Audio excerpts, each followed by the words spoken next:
अस्सलाम वालेकुम to all my viewers, कैसे हैं आप लोग। आज हम पढ़ेंगे पास्ट परफेक्ट टेंस। ये क्यों और किस लिए यूज़ किया जाता है सब कुछ डिटेल से सीखेंगे इस वीडियो में, लेकिन सबसे पहले सीखेंगे इसकी फॉर्मेशन। फॉर्मूला हमें गिवन है subject plus had plus third form of verb plus object. Urdu में इस टेंस की पहचान होती है चुका था, चुके थे, दे दिया था, ले लिया था, कर लिया था, वगैरह वगैरह। आइए इसके फॉर्मूले को डिटेल से समझते हैं। Subject as you know, I, we, you, they, he, she, it, किसी का नेम या फिर प्रोफेशन, ये सब हमारे सब्जेक्ट कहलाते हैं। इस टेंस में हम हैड का यूज करते हैं सिंगुलर और प्लूरल दोनों फॉर्म्स के लिए। अब बात करते हैं हम वर्ब्स की। मैंने तीनों फॉर्म्स यहाँ पर मेंशन कर दी हैं, जैसे कि ईट, एट, ईटन। इस टेंस में हम सिर्फ और सिर्फ थर्ड फॉर्म का यूज करते हैं। अब हम बात करते हैं ऑब्जेक्ट्स की। तो ऑब्जेक्ट्स हमारी चीजें होती हैं जिन चीजों के बारे में हम बात कर रहे होते हैं, जैसे कि car, coffee, pencil, clock etcetera. So बिल्कुल इजी सा फॉर्मूला है। इसी फॉर्मूले के हेल्प से मैंने एक सेंटेंस बनाया है, I had seen a car, मैंने एक गाड़ी देख ली थी। आई हमारा सब्जेक्ट हो गया, हेल्पिंग वर्ब हमने हैड का यूज किया है क्योंकि सिंगुलर और प्लूरल दोनों के लिए ही हम इसमें हैड का यूज करते हैं। थर्ड फॉर्म ऑफ वर्ब सी की, इसमें सीन आ गई, ऑब्जेक्ट हमारा कार आ गया। आई होप यहाँ तक आपको समझ आ गया होगा। तो आइए अब इसकी फॉर्म सीखते हैं, affirmative, negative and interrogative. So affirmative sentences हमारे पॉजिटिव सेंटेंसेस होते हैं, जैसे कि मैंने आपको एग्जांपल दी थी, I had seen a car. बिल्कुल सेम पैटर्न से ये सेंटेंसेस भी बने हुए हैं। फर्स्ट सेंटेंस देखिए, आई हैड टेकन कॉफी, मैं कॉफी पी चुका था। आई हमारा सब्जेक्ट है, helping verb had, third form of verb हमारे पास टेकन आई है और ऑब्जेक्ट हमने कॉफी का यूज किया है। इसी तरह से सेकंड सेंटेंस है, he had seen a pencil, वो एक पेंसिल देख चुका था। अब देखते हैं हमारा last sentence, they had done work, वो काम कर चुके थे। एज आई टोल्ड यू कि सिंगुलर और प्लूरल दोनों के लिए ही सेम हेल्पिंग वर्ब यूज होगा, तो इसीलिए हमने दे के साथ भी हैड का यूज किया है। दे हैड डन वर्क, वो काम कर चुके थे। I hope it is clear now. अब हम देख लेते हैं नेगेटिव सेंटेंसेस को, जिनमें सिर्फ हैड के बाद हमने नॉट का यूज करना है, बाकी सेंटेंस सेम ही रहेगा। तो ये हो जाएगा, I had not taken coffee, मैं कॉफी नहीं पी चुका था। He had not seen a pencil, वो एक पेंसिल नहीं देख चुका था। They had not done work, वो काम नहीं कर चुके थे।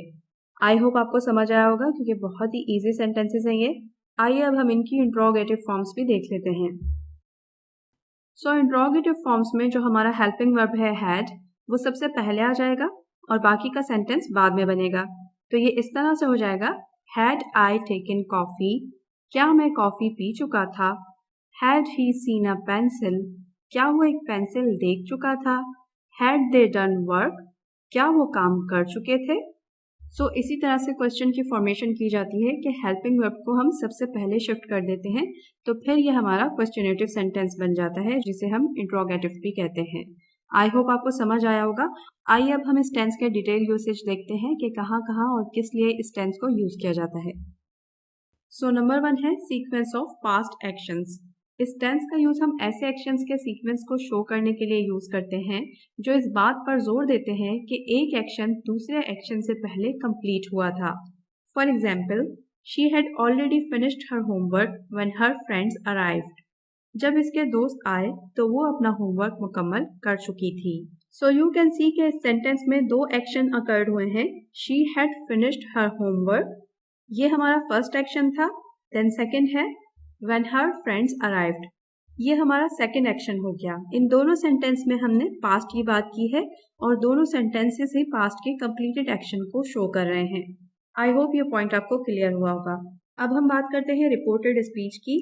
जब हम डायरेक्ट स्पीच को इनडायरेक्ट में कन्वर्ट करते हैं तो जो इनडायरेक्ट स्पीच होती है वो हमारी रिपोर्टेड स्पीच कहलाती है। सो इस टेंस का यूज रिपोर्टेड स्पीच में बहुत ही फ्रिक्वेंटली किया जाता है और ये हमें ये बताता है कि रिपोर्टेड वर्ब से पहले रिपोर्टेड एक्शन हुआ है। For example, he told me that he had already visited the museum, इसने मुझे बताया कि वो म्यूजियम का दौरा कर चुके हैं।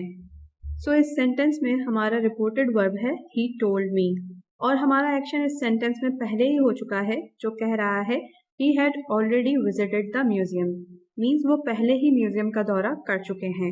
तो रिपोर्टेड वर्ब से पहले रिपोर्टेड एक्शन अकर्ड हो चुका है। I hope it is clear now. अब हम डिस्कस करेंगे हाइपोथेटिकल और अनरियल सिचुएशंस। इस टेंस का यूज़ पास्ट की ख्याली या गैर हकीकी कंडीशंस पर बात करने के लिए किया जाता है। For example, if I had known you were coming I would have baked a cake. अगर मुझे मालूम होता कि आप आ रहे हैं तो मैं केक बना चुका होता। सो इस टेंस में एक इमेजिनरी सिचुएशन की बात हो रही है कि अगर मुझे मालूम होता आप आ रहे हैं तो मैं केक बना चुका होता, बट उसने ऐसा किया नहीं है, इसलिए ये एक अनरियल सिचुएशन है। अब हम डिस्कस करेंगे एक्सप्रेसिंग रिग्रेट और अनफुलफिल्ड कंडीशंस। मीन्स ये ऐसी ख्वाहिशात या अफसोस को एक्सप्रेस करने के लिए यूज़ किया जाता है जो पास्ट में हैपन नहीं हो सके। For example, I wish I had studied harder for the exam. काश मैंने इम्तहान के लिए ज़्यादा मेहनत की होती। सो यू कैन सी के इस सेंटेंस में ऐसी ख्वाहिश का इजहार हुआ है जो अनफुलफिल्ड है, या फिर आप इसे रिग्रेट भी कह सकते हैं। हमारा सेकेंड लास्ट टॉपिक है narrating past events clearly. Means past events को सीक्वेंस के साथ किसी कहानी को बयान करने के लिए यूज़ किया जा सकता है। For example, by the time they arrived the movie had already started. जब वो पहुंचे तो फिल्म शुरू हो चुकी थी। सो यू कैन सी के इस सेंटेंस में क्लियरली पास्ट इवेंट्स के बारे में बताया जा रहा है कि जब वो पहुंचे तो फिल्म शुरू हो चुकी थी। आइए अपना लास्ट टॉपिक डिस्कस करते हैं, which is before and after clauses. इस टेंस का यूज़ हम कंजक्शन में बिफोर एंड आफ्टर क्लॉजेस में किसी एक्शन के टाइम को स्पेसिफाई करने के लिए यूज़ करते हैं। For example, before she left she had checked all the Windows. जाने से पहले वो तमाम खिड़कियां चेक कर चुकी थी। तो आप इस सेंटेंस में देखिए, क्लॉज से पहले जो सेंटेंस है बिफोर शी लेफ्ट, जाने से पहले, क्लॉज के बाद है she had checked all the Windows, वो तमाम खिड़कियां चेक कर चुकी थी। मीन्स एक पास्ट एक्शन दूसरे पास्ट एक्शन से पहले हो चुका है। सेकंड एक्शन फर्स्ट क्लॉज से पहले ही कंप्लीट हो चुका था। मीन्स फर्स्ट क्लॉज बाद में हुआ है और जो सेकंड क्लॉज है वो फर्स्ट क्लॉज से पहले मुकम्मल हो चुका था। सो किसी भी इवेंट के टाइमिंग्स को स्पेसिफाई करने के लिए क्लॉज से पहले या क्लॉज के बाद इस टेंस का यूज़ किया जा सकता है। So here I am ending the video. I hope you liked today's lesson. Please share this video with your friends and family and do subscribe to my channel to get daily updates. Thanks for watching and keep connected.